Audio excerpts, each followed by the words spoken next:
Hello दोस्तों, welcome to my channel. तो क्या आप भी बहुत गुस्सा करते हैं? तो आपको तो ये कहानी ज़रूर सुननी चाहिए। एक बार ना एक बेटे को बहुत ज़्यादा गुस्सा आता था।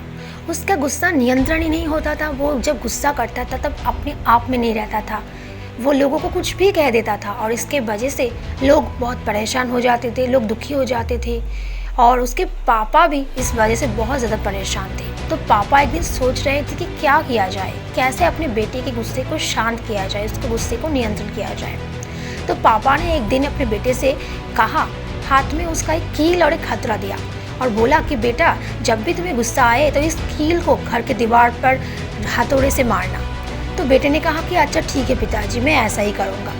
तो इस तरह से करते करते एक दिन देखा गया कि पूरे दीवार पर कील से छेद हो गया।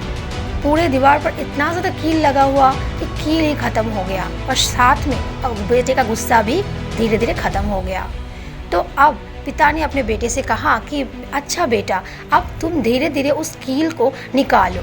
तो एक एक करके बेटे ने सारे कील को निकाल दिया और निकालने के बाद पिता ने अपने बेटे से कहा कि बेटा देखो, कील निकालने के बाद दीवार पर कितने सारे छेद हो चुके हैं।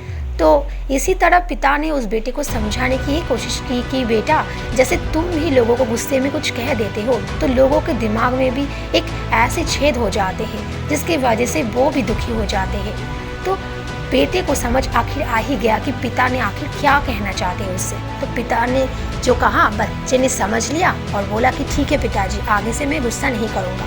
तो ऐसे करते करते उस बेटे की गुस्सा भी बिल्कुल शांत हो गया। अब वो कभी भी गुस्सा नहीं करता है, लोगों को भी भला बुरा नहीं कहता है। तो दोस्तों, ये कहानी हमें यही शिक्षा देती है कि हमें भी अपने गुस्से पर काबू करना चाहिए। गुस्से में आकर कभी भी किसी को भला बुरा मत कहो, क्योंकि अगर किसी को कुछ कह देते हो तो आपको तो कुछ आता जाता नहीं है, लेकिन वो लोग दुखी हो जाते हैं।